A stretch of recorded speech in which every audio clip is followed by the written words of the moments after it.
성경에서 가장 신비롭고 아름다운 책, 남녀간의 사랑 이야기. 이 책은 에로스인가요? 아니면 정경이 만나면 언약의 정원인가요? 오늘은 이 두 가지를 함께 묶어서 하나의 스토리로 나눠보려고 합니다. 아가서의 해석에서의 두 난제가 있는데요. 하나는 문자적으로 보는 거고요. 또 하나는 영적으로 보는 겁니다. 첫 번째 렌즈는 창조 신학을 나타내고 두 번째 렌즈는 구속 신학을 나타냅니다. 남녀 간의 육체적이고 친밀한 사랑의 이야기, 하나님이 주신 성이라는 것의 거룩한 선물이라고 보는 관점과 또 신랑이신 여호와, 신부인 교회, 이스라엘과의 언약 관계, 예수 그리스도와 교회의 사랑 이야기로 보는 구속 신학의 관점 두 렌즈를 통하여서 성경의 해석에 우리는 균형을 살펴보아야 합니다. 어느 하나도 무시되어서는 안 되며 1차적인 문자적인 해석과 구속사적인 의미를 밝혀야 합니다. 아가서의 첫 번째 파격은요, 여인 중심의 내러티브 이야기라는 것입니다. 총 아가서는 117절이 쓰여져 있는데 그 중에 여자가 이야기하는 퍼센테이지는 60%, 70절에 해당되고요. 그리고 예루살렘 딸들이 합창하는 부분이 7절, 6%에 해당되고 신랑, 왕이나 목자가 이야기하는 패턴이 40절, 34% 있습니다. 고대 근동에 이러한 여자가 중심적으로 주도권을 가지고 많은 말을 하는 것은 참 이례적인 책입니다. 파격적이죠. 수동적 욕망이 아닌 능동적인 갈망을 표현한 책입니다. 여인의 지배적인 어조는 단순한 욕망이 아닌 인격적이고 깊은 갈망입니다. 아가서의 두 번째 파격은요, 하나님 없는 여호와라는 단어가 117절 가운데 0, 제로, 한 번도 나타나지 않는 책이라는 특징이 있습니다. 최고의 유월절이라는 그러한 유대교 예배를 드릴 때에 그때 그 절기, 유월절 절기 핵심 부분에 바로 이 아가서가 읽혀집니다. 표면적으로는 종교적인 언어가 전혀 나타나 있지 않지만 오히려 가장 순수하고 하나님의 사랑을 은유적으로 표현하는 문학적인 장치라 볼 수 있습니다. 배경을 한번 해부해 볼까요? 누가 언제 기록했는가? 라는 측면에 많은 사람들은 솔로몬이 이 아가서의 저자다라고 이야기합니다. 예수님 오기 주전 10세기에 아가서 내에 솔로몬이라는 언급이 1장 1절과 3장 7절에 나타나고 있어요. 열왕기상에서도 보면 솔로몬이 노래를 1005편을 썼다라고 지혜의 왕임을 나타내고 있습니다. 반면 후대 편집설로는 포로기 이후에 이 아가서가 결정되었다라고 이야기하면서 정원이라는 단어, 연이라는 단어, 이러한 부분들이 차용되어져서 페르시아와 헬란 말로 등장하고 있음을 보게 됩니다. 아람어의 영향을 받은 후기 히브리어의 구문적인 특징도 나타나는데요. 솔로몬이 항상 3인칭 객관적 대상으로 묘사되는 부분도 그렇다라고 볼 수 있습니다. 수집과 최종 편집을 통해서 다니엘 저자의 작품이라기보다는 솔로몬 시대의 사랑 노래를 기원하여서 여러 세기에 걸쳐서 이렇게 구전되어지다가 전승되어지다가 포로기 이후에 이것이 마지막으로 라이팅 되어지지 않았나 생각해 볼 수도 있습니다. 시가 모음집이라고 할 수 있겠죠. 두 번째 이 배경을 해부해 본다면 아가서의 그럼 원독자는 누구인가? 제2성전에 이스라엘 포로 되었던 사람들이라고 볼 수 있는데요. 시대적인 배경은 바벨론 포로 이후에 페르시아와 헬라 시대에 척박한 식민 시대를 살아가는 사람들에게 사랑의 고백이 필요했습니다. 독자들에게 있어서 잃어버린 국가의 그 주권과 영적 혼란 속에 우린 누구인가? 이러한 부분에 대한 정체성의 회복이 절실했던 백성들에게 꼭 필요했던 책이죠. 이 메시지의 목적은요, 6월절에 이 아가서를 낭독하고 그들의 구원을 질투할 만큼 뜨겁게 사랑하시는 신랑 되신 하나님의 사랑 고백, 그 언약 백성임을 재확인하는 책이었습니다. 책의 구조는요, 평행선을 달리는 두 사랑의 이야기가 쭉 흘러가요. 사랑의 고백이 시작합니다. 만났어요. 그리고 정혼한 것과 결혼으로 이어집니다. 그리고 사랑의 위기가 찾아오고 회복과 완성의 시간으로 흘러가요. 문학적인 남녀의 사랑 이야기로 한 렌즈로 보았다면, 또 다른 신학적인 줄거리로 여호와와 이스라엘이라는 그 관점의 렌즈에서 본다면, 애굽에서 선택하고 구원한 하나님이 시내산에 십계명의 언약 결혼식을 맺고요. 그리고 우상 숭배로 인해서 계약이 파기됐지만 그럼에도 불구하고 하나님의 영원한 사랑은 이 관계를 회복시켰다라고 볼 수 있습니다. 아가서는 무작위로 모인 시가 아닙니다. 남녀간의 에로스를 통해서 하나님과 백성의 끈질긴 그 언약 관계, 이 언약 관계를 입혀낸 신학적인 극시입니다. 중심 사상과 목적을 살펴본다면 이 왜곡된 성에 대해서 회복과 창조의 신앙이 어우러진 책인데요.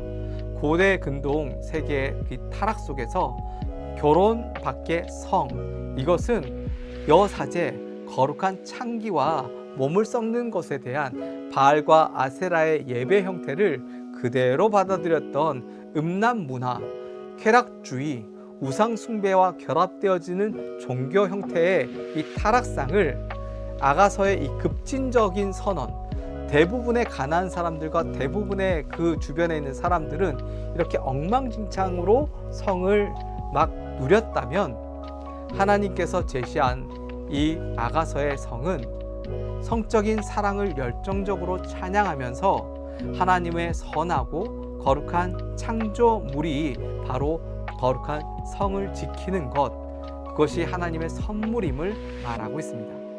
영육혼, 이것이 하나로서 남편과 아내가 창조 목적에 맞게 육체적으로 친밀한 연합의 기쁨을 누리는 책, 이것이 이 책의 중심 사상과 목적입니다. 두 번째 중심 사상과 목적은 영적 언약의 은유와 하나님의 초청입니다. 타락하고 멀어진 인간을 포기하지 않고 끝까지 쫓아가시는 그 사랑의 추적이 나타납니다. 그리고 우리 삶의 가장 깊은 곳까지 찾아와 문을 두드리시는 그 신랑 되신 예수님의 방문의 노크소리가 있고요.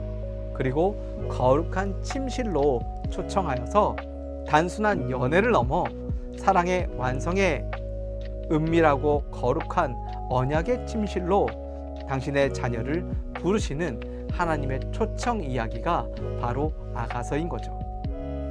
아가서는 이 거룩한 초청에 대한 기쁨의 응답 노래입니다. 피조물들이 이 기쁨을 회복하려면 하나님과의 이 은밀한 교제, 언약의 침실로 단 둘만의 사랑 이야기로 빠져들어갈 때 느낄 수 있습니다. 고대 근동의 신앙과 또 이스라엘의 신학의 이 결정적인 차이가 뭘까요? 고대 근동의 신학은 인간이 보는 관점에서 신들이 인간을 요리시키고 청소시키고 몸종 노릇을 하는 노역자로 인간을 보고 있다라는 거예요.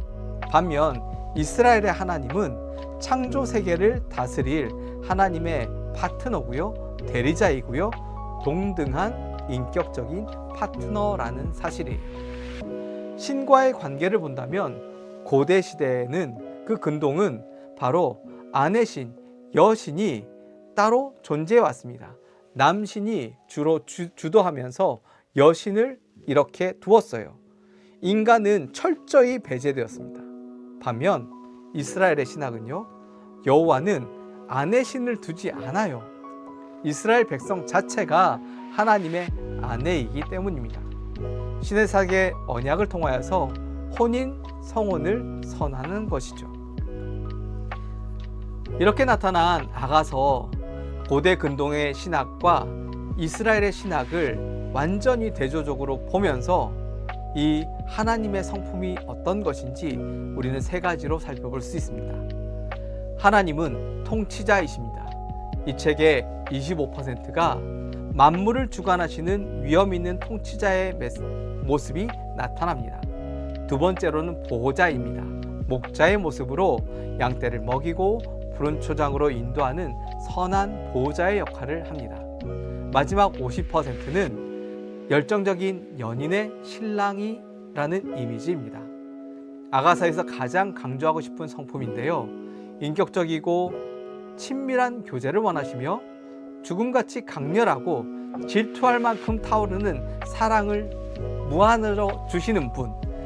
이것이 아가서 8장 6절에 있는 고백입니다. 사랑은 죽음같이 강하고 질투는 지옥 스월같이 잔인하며 불길같이 일어나니 그 기세가 여호와의 불과 같다라고 사랑을 표현하고 있습니다. 이 핵심 주제로서 에로스와 정경의 만남을 융합해 본다면 성적인 언어, 에로티시즘의 인간의 이 경험할 수 있는 가장 황홀하고 강렬한 감정의 남녀의 육체적인 사랑 이야기와 영적 언어인 육체와 사랑조차 하나님의 끝없는 은혜와 사랑을 그 투영하는 거울로서, 그림자로서 만나볼 것을 우리에게 도전하고 있습니다.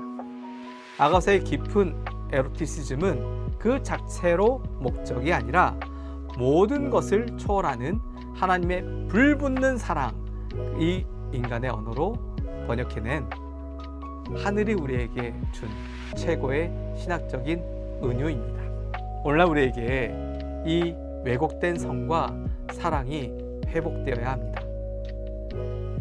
아가서의 적용을 통하여서 우리는 쾌락주의나 금욕주의로 빠져서는 안 됩니다. 세상이 말하는 이 결혼 밖의 성, 감각적으로 필 꽂혔으니까 만나고 만나니까 원데이 즐기는 그러한 왜곡된 사랑으로 가서 안 되고요. 금욕주의, 육체를 악하고 영적인 것만 선하고 고상하니까 이원론적으로 이것을 성과 영을 분리시키는 이러한 행동 또한 우리는 거절해야 합니다. 그렇다면 아가서에서의 말하는 적용은 무엇일까요? 온전한 연합의 기쁨입니다. 하나님이 창조하신 울타리, 결혼 안에서 누리는 이 성은 부끄러운 것이 아니라 적극적으로 경축하고 찬양해야 할 거룩한 선물입니다. 영, 육, 혼의 완전한 결합을 추구하십시오. 두 번째, 오늘 우리에게 이 메시지가 주는 것은 언약의 침실로 나아가는 것입니다. 우리의 타락을 인식하십시오. 아가서의 순수한 불타는 사랑의 기준 앞에 우리가 설 때에 우리의 영적 가늠과 식어버린 사랑이 폭로되어질 것입니다. 두 번째, 신랑의 음성을 들으십시오. 신랑이 우리에게 말합니다.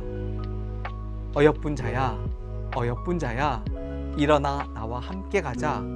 그 부르는 그 내용을 우리 모든 사람들이 하나님의 끈질긴 나를 부르는 메시지로 듣고 반응해야 할 것입니다.